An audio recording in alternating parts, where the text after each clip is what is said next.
basically a bit of background about this presentation and a few disclaimers to start off with. Is that any better? Okay. Basically, where this presentation came out of, we were having a discussion on the list, I think after the conference last year, about the automation of tape management systems into vaults. And I think it was Eric who suggested that we have a presentation like this at this year's conference. So if it goes wrong, we'll be blaming Eric. The other thing about this presentation, it'll be different to, I think, most of the other presentations you'll see. I'm working without a net here. It's not a PowerPoint presentation, this is a live system. So things could go wrong. I'm working with other people's software, I'm working with my own as well. So I can take responsibility for my own part of it, but not their part of it. The other part is that we'll be some of this presentation has to do with our own technologies or my company's technologies, that there are other companies out there who have similar technologies. They're more than welcome to speak at conferences like this about it. They've been invited, but no one's taken us up on the offer so far. So basically what you're going to see is what I can show you from this point forward. Now, this presentation is going to be based on a distributed backup system by a company called Atempo. We're a French company. They operate here in the United States. They're one of the lesser known backup software companies. The ones that you would probably come across would be Symantec Net Backup or Backup Exec. You'd come across IBM's TSM product. There's also a NetVault product by, who does NetVault? Backbone. And Commvault, who I think, are they based out here, Jeff? I'll turn to Jeff a lot during this presentation because Jeff's one of the people I work with quite closely on doing a lot of this stuff. Basically, they all work very similar to one another. What they do is you'll have a backup server somewhere which is connected to tape drives or virtual tape drives, and it takes feeds from agents which are distributed on various different platforms. So this particular product, it'll back up all your Unixes, it'll back up Windows, Linux. One of the other things that a lot of these products do too is that certain applications, whether they're relational databases, DB2, MS SQL, have quite specific backup requirements. So rather than just backing up the system that those applications run on, they have dedicated agents that you can use to back up and restore them. So on this demonstration system here, we basically have a representation of our backup network. We have our backup server, which we call demo. It's attached to a virtual tape library, which we can just think of as a tape library with 100 slots in it. And it has 2 tape drives. It's also backing up a file system on a remote platform. It's backing up its own catalog, which is where all of the information is stored about what's backed up on what systems. And it's backing up what's called the system state on that machine as well. So I've tried to put a bit of a mix in here. It's difficult when you've got an isolated system. This is run up on a virtual Windows 2003 system running on the laptop. So what you might expect to see at a larger site is maybe 20 or 30 different platforms that it's backing up, a few, AIX, some Solaris, your Unixes, and also it might be backing up an Exchange server, an Oracle server, and an MS SQL server. And you can add these platforms by selecting a platform, saying new, I want a new application, and it'll then list all of the products that it will back up at an application level. So it'll back up DB2, an iSeries machine, previously known as an AS400, Infomix, Lotus Domino, Exchange. I think the newer version of this also does MySQL and things like that as well. You don't have to know about that, but it just helps you, I suppose, understand what these products do. That the power of these products is not necessarily the ability to write out to tape. It's the knowledge that the vendors have on how to back up applications and how to restore them. Now, this whole presentation is about integrating into a vault and where you can take this. And I'll be showing you 3 ways that we can integrate into the vault. Now, the first one is synchronization of the tape management system's inventory with the vault's inventory. So each night we run our backups, we write out to some new tapes, and at a certain point in the evening we connect into the vault and say, these are the 50 tapes that we used today, they have to go off site, and these are the 25 tapes which have been freed up which we can bring back. So that's the one that a lot of people would be familiar with. The second one is a thing that we have which is called disaster recovery strategies. And what that is that's the synchronization between the vault and the tape management system of the know-how of what tapes would be required if you needed to do a restore at a given point in time. So with mid-range backup, often because of backup window restraints, what people will do is they'll do a full backup on a Monday, and then each day they'll do an incremental backup. So by the time they get to Friday, if they needed to restore the system, they would have to bring back Monday's full backup, Tuesday, Wednesday, Thursday and Friday's incremental, and mount those tapes in sequence to restore the system. Some people have some smarts they talk about where you might not need to bring back one tape, but in general you're going to have to bring back all 5 of them to restore. And all of those might have been sent off site at different points in time. So what our disaster recovery strategy part of our product does is it asks the tape management system, if I needed to restore right now, which tapes would I need, irrespective of where they were sent off site. Now the third thing that I'm going to show you is the sending off site of what are called catalogue stubs. Now the first thing you would do in a bare metal restore of a data center, if you were running a technology like this, is you would build yourself a Windows system. If you're running on Windows, you would restore the tape management system, and then you would restore its catalogues. And the catalogues tell you what's on what tape and what you need to bring back. Now, the problem is if you've lost your catalogues, you need some way of restoring them.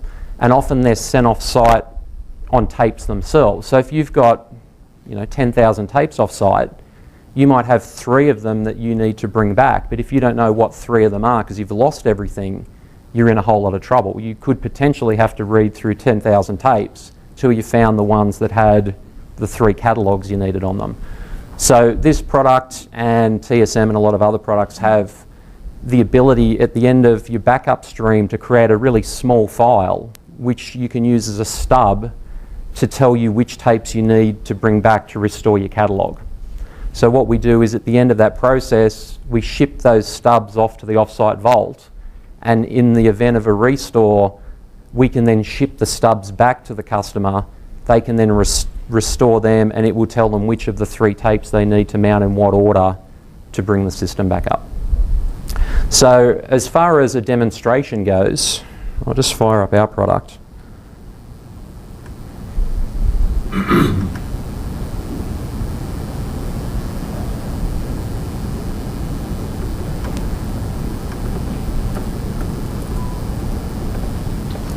Okay, so we've got a list of customers here, and I think I put this demonstration under the Ford Motor Group. So we have a pool of 110 DLT cartridges here. Should I put them under DLT or LTO? Sorry? What was that? Sorry, I did this on the plane on the way over. Okay, so we have a list of tapes, and without going into the ins and outs of our product, all of them are currently in the customer's library. So we haven't got any tapes off site for starters. So what we're going to do is we're going to kick off a backup of one of the machines that we protect. We'll say full session. So what will happen is you'll see that the demo server will start blinking on the A there, and you'll see that a tape will get mounted on one of the virtual tape drives. There we go. It's a bit slow because it's on a virtual machine. In a minute or so, okay, so it's just mounted that tape, and because I'm not backing up much data, you'll quickly demount it again. If that was a real tape drive, that process in itself might have taken a minute or 2 to happen. So what we've just done is we've written out a backup to a tape. Now what's happened in the background is when we defined this particular backup,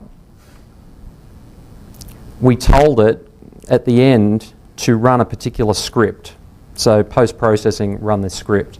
Now what should have happened, and this is where I cross my fingers, is that if I rebuild what we call our customer tree over here, the vault has now been told that there's 8 tapes that need to go off site. So these 8 tapes are expected at the vault. Now what would happen is they'd get back to the vault, they'd be scanned in, and then the customer is now confident that their tapes are off site. Now what also should have happened is we built what's called a disaster recovery strategy. So those 8 tapes would also be required to restore the system as of this point in time. So if we double click on this, it will show us the 8 tapes that are required, and it will tell us that 8 of those are in a problem state. They've gone red, and that's because they're not off site. Now as those tapes get scanned in off site, that problem will disappear. So what we can do is we can give our customers the ability to sell to their customers, that we can say that the disaster recovery manager will get an email at 5 o'clock in the afternoon if the enterprise is compromised in some way. Also, if someone requests a tape back from the vault, we can warn them and say, if you bring this tape back, you will compromise 5 days worth of strategies. So in the case of a weekly backup, if it's a Friday and they call back the Monday full backup, then they'll have to go back probably 5 or 6 days in time if they recall that tape and they have a disaster that's on site. So what would happen is as we scan those tapes in at the vault, which I'll just simulate here,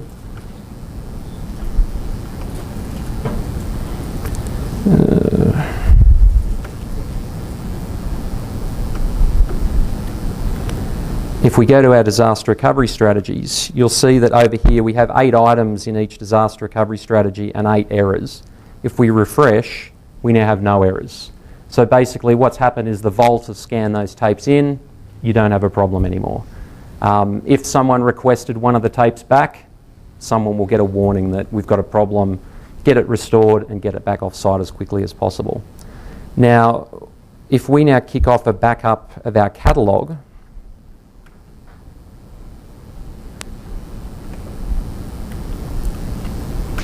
what will happen is it will mount a tape, back up the catalogue, which is the inventory of where everything is. It'll back it up to tape, but it will also create one of these stubs, and transparently that stub will be sent through to the vault. And once again, you can see here it's mounting the tape.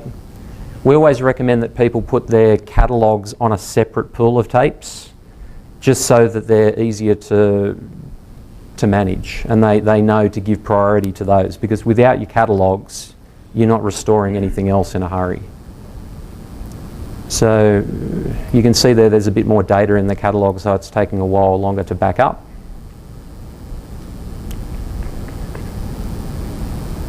Shouldn't take this long. Now once again, all we've done is in our backup strategy for the catalogue, we've told it that, come on, you can do it. We've said at the end of the processing, we run that post-processing script which sends the boot catalogues back off site. So if we go into our product and we go to our file section, you'll see there that we've got some Time Navigator boot files. So Gerard, to kind of stop and maybe clarify for maybe people that aren't as heavy, I don't want to say savvy, but heavy in the IT. Essentially, you're acting like the IT person who's doing this daily when you're running the Time Navigator, automating and syncing into the vault as the service provider. Yes. Automating the process versus using paper. Well, in some cases, a lot of these things don't even happen, whether it be on paper or not. That the shifting of tapes back and forth, which is one of the 3 things I've shown you, people may or may not do on paper. A lot of people do it electronically now. They have some system that allows them to take a feed from the tape management system and sync it.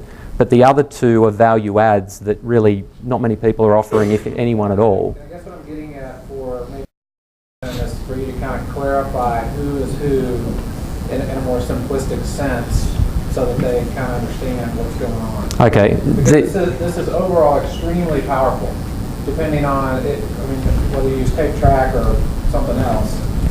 This is very powerful to tie your customer to you if you can provide this type of integrated service. And so I think if you can kind of simplify down to some degree so you get a more clear picture of who is who and what's happening. Yeah, so what would normally happen is that the customer themselves, in this case being the data center, would run a product like Time Navigator. So they'd set up their backups, work out how to back everything up, what needs to go off-site, etc. We then give them the tool sets that they run at their end to synchronize into the Vault.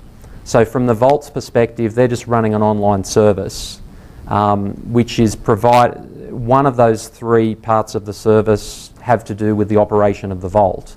The other two are value adds. And that's a good way, we were talking before in the sales thing about how you make yourself competitive. Rather than going in and, I suppose, cutting costs, you can go in and offer people these kinds of solutions, which may or may not tie them into your business, but it helps them in their job. And the reason, we have a tape backup solution ourselves in our own business, and the last thing I want to do every day is come in and work out, we've got a library full of 40 tapes, which tape do I send off site today? I don't want someone turning up at 10 o'clock saying, I'm here to collect your tapes, and go, oh no, now I have to look it up, fill out some paperwork, give the guy the tape. This allows you to fully automate the process so that when the guy turns up, he goes, I'm here to pick up tape 10. And that's a thing that we're finding people are doing more and more now, is instead of even going to someone and saying, give me the tape, they're going into the data center, going to the robot and saying, eject these 3 tapes, pulling the tapes out and walking back off site with them. And from a data center perspective, that's great. Who wants, no self-respecting IT person wants to deal with tapes at that level.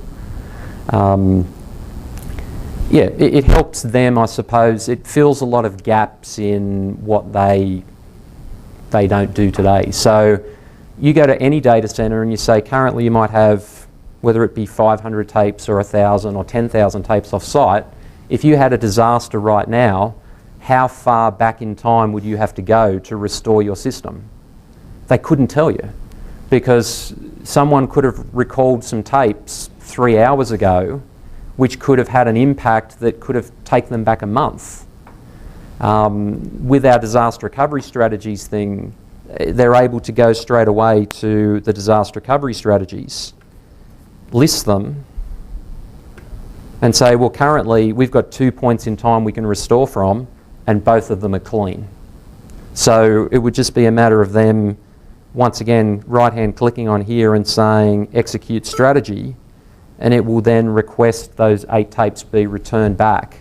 So that's actually another powerful part of it too, is that I remember working at a company who had lots and lots of tapes. I'm talking about a pool of 1 million tapes.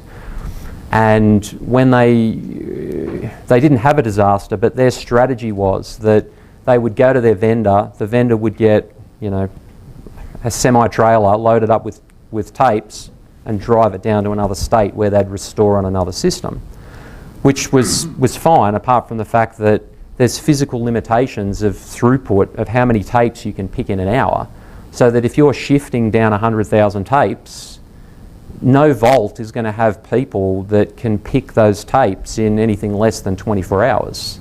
They're just not geared up for that. But the worst thing about it was that their strategy was that each day they would send off like a phone book size listing of what was on what tape. And in a disaster, they would have requested that phone book back. They were then going to rip it into 8 pieces and give it to people with highlighters who were going to highlight which tapes they needed back. They were then going to give that to the vault, who were somehow going to import that highlighted listing into their system, which would have then allowed them to start picking these 100,000 tapes. which, when you think about it, that's just not going to happen. But this was a large company, and that was their strategy. So this technology in itself came from my experience of going through that it allows you to predetermine the morning you do the backup what tapes you would need to recall in the event that you had a disaster a day or so down the track.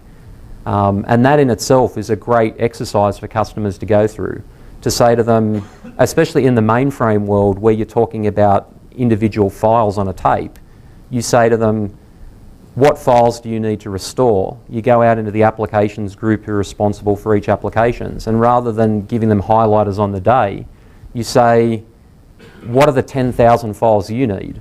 And what are the 10,000 files you need? You then put it into a process which then works out which tapes in real time those files are on. You load those list of tapes into our product, and then if they have a disaster, it's just a matter of them right-hand clicking and the tapes are coming back. So they could literally save themselves a week of downtime just by pre-identifying which tapes they would need back. So really, that's kind of all I've got to show you. It's more a thing of what's possible.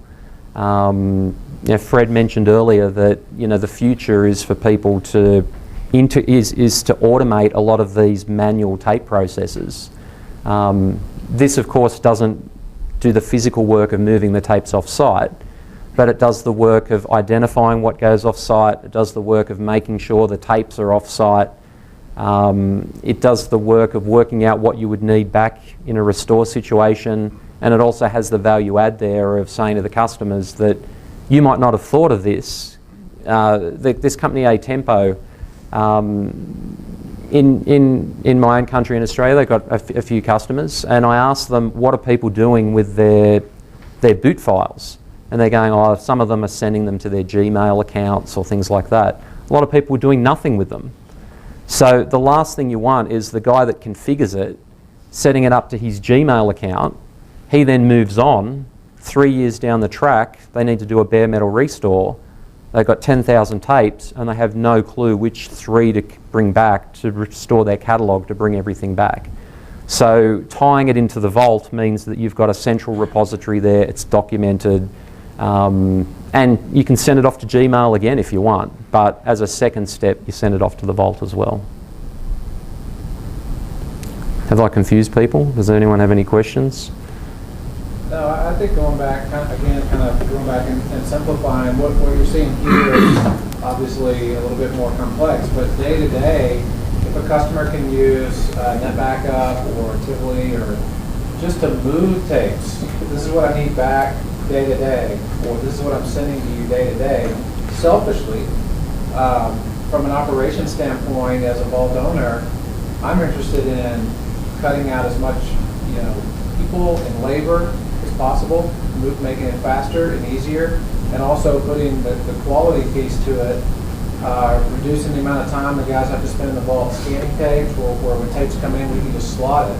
So for us, this is one of the most, I think, powerful pieces, both from a sales standpoint, but also from an operations and a cost and a quality standpoint. It's being able to automate the tape movement, not having paper, not having an admin at the vault having to manually enter return dates or manually move tapes, which is time consuming, and there's a huge potential for quality and errors. So this is one of the things that I think for us that we've been able to kind of capitalize on, both large and mid-market size clients. And again, not to be selfish, it works in your favor as well as the customer.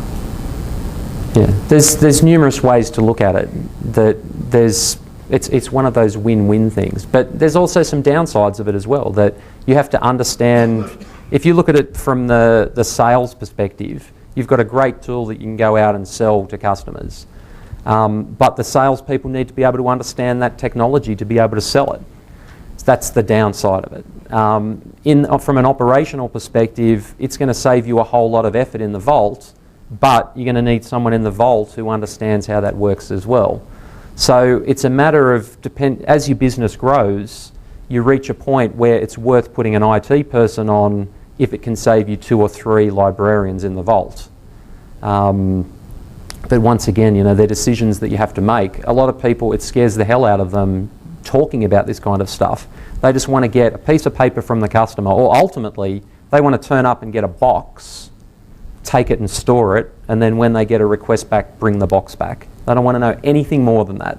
And that's their prerogative, of course. But if I was selling against those people, I would go into the data center and I'd put it in the customer's eyes. I'd say, why does your current vendor make all of this stuff for your responsibility? Haven't you got better things to be doing? Have you gone out and done this? Have you considered the fact that if you had to restore right now, you don't have any way of even working out what tapes have your catalogs? We'll take care of all of that for you. Now, that's the business model that I advocate. Other people advocate a different one.